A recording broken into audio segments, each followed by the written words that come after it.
Welcome back to my channel और आप सबका स्वागत है वॉक एंड टॉक की एक और नई वीडियो में। मैं हूं आपके साथ आयुष। और अगर आप मेरे चैनल पर नए हैं तो फटाफट से सब्सक्राइब कर लीजिए और अब वीडियो में आगे बढ़ते हैं।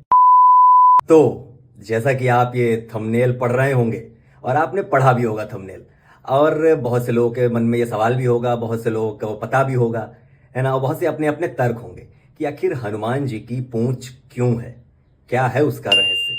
अब बहुत से लोगों का देखिए तर्क क्या होगा कि भाई वो तो वानर प्रजाति से थे, वानर जाति से संबंध रखते थे, है ना, तो उनकी तो पूछ होना ही होना था।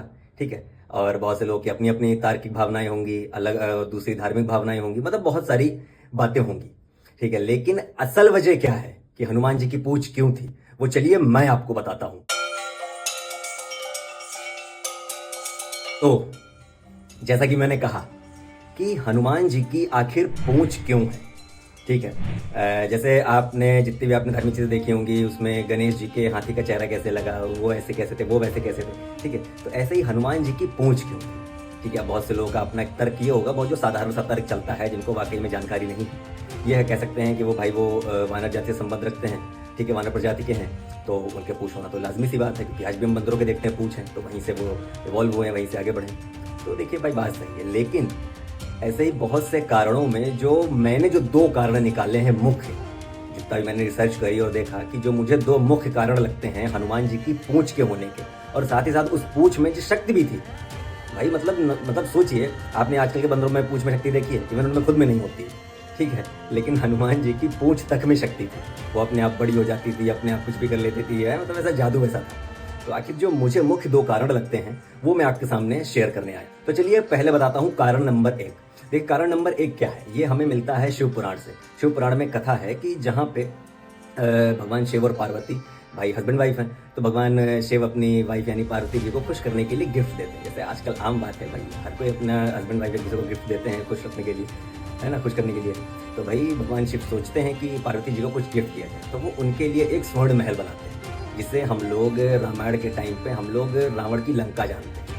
अब वो उस तक कैसे पहुंची, चलिए वही मैं बताता हूँ। देखिए क्या होता है कि भाई महादेव पार्वती जी के लिए स्वर्ण का महल बनाते हैं, उन्हें गिफ्ट देते हैं। ठीक है, तो ये बात जब रावण को पता चलती है कि इस पूरे लोक में एक कोई ऐसी महल, ऐसी कोई धरती, ऐसी कोई दुनिया बनी हुई है कि जो पूरी सोने की बनी हुई है, तो रावण सोचता है यार ये तो मेरे पास होनी चाहिए। इसका भाई अहंकारी रूप है, राक्षसी रूप जागृत हो जाता है, ये तो मेरे पास होनी चाहिए।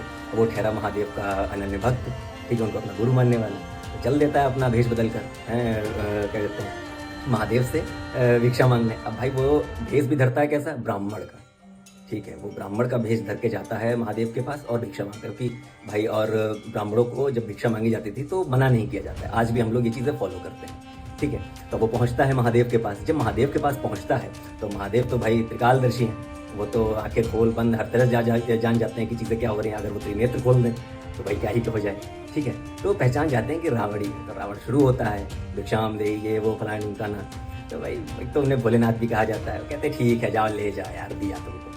ठीक, अब ये चीज़ के पक्ष में पार्वती जी बिल्कुल नहीं। पार्वती जी को चढ़ता है गुस्सा कि नहीं ऐसा नहीं होगा। महादेव कहते हैं ठीक है ले जाने। ठीक है, अब लेकिन पार्वती जब भी नाराज़ रहती है महादेव से कि आपको इतना दान नहीं होना, कहता है कि आपने उसको दान में दे दिया। तो महादेव कहते हैं ठीक है आप नाराज़ मत होइए, आज से आगे आने वाले युग में, त्रेता युग में, जब भगवान विष्णु श्री राम के रूप में अवतार लेंगे तो मेरा भी अवतार होगा और आप मेरे साथ हनुमान के रूप में चलिएगा और हनुमान के रूप में आप मेरे साथ पूंछ के रूप में रहिएगा, तो आप फिर रावण से अपना बदला ले लीजिएगा। तो बाकी आगे की कहानी आप सभी को पता है कि जब हनुमान जी लंका पहुंचते हैं, फिर रावण के अंदर अहंकार जागता है, फिर भाई वो उनकी पूंछ में आग लगाने की कोशिश करते हैं और फिर पूरी लंका तहस नहस हो जाती है।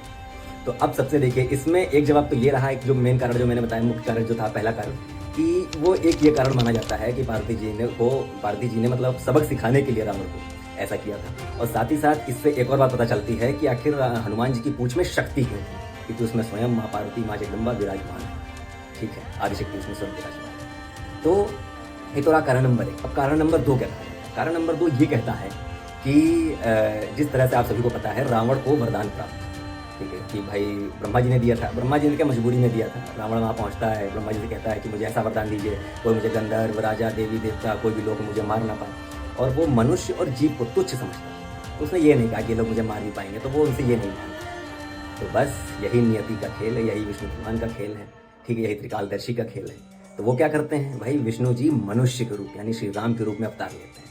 और साथ ही साथ जैसा कि वो जीवों को भी तुच्छ समझता था, तो महादेव हनुमान जी के रूप में यहाँ पे अवतरित होते हैं। अब भाई हनुमान जी वानर का रूप, ठीक है, वो भी वो जीव। और साथ ही आपने देखा होगा, एक तो श्री राम जो मनुष्य, और साथ ही साथ उनकी सेना भी कौन सी, वानरों की सेना। तो मनुष्य और वानर यानी जीव मिलके ही रावण का अंत करते हैं। तो दूसरा कारण तो ये रहा कि आखिर हनुमान जी की पूंछ क्यों थी, ठीक है, क्योंकि वो वानर जाति के थे और उनका यहाँ पे आना इसलिए हुआ क्योंकि वो रावण को अहंकार ही उसका मिटा सकता था। तो आप ये मान के चलिए, इससे हमें सीख क्या मिलती है? सीख तो देखिए मेन ये है कि हमें हमारा अहंकार कब ले डूबे हमें नहीं पता, ठीक है। छोटी से छोटी चीज़ हमें कब अंत की ओर ले जाए ये हमें बिल्कुल नहीं मालूम। तो ये वो मुझे दो मुख्य कारण लगते हैं कि हनुमान जी की पूंछ क्यों थी।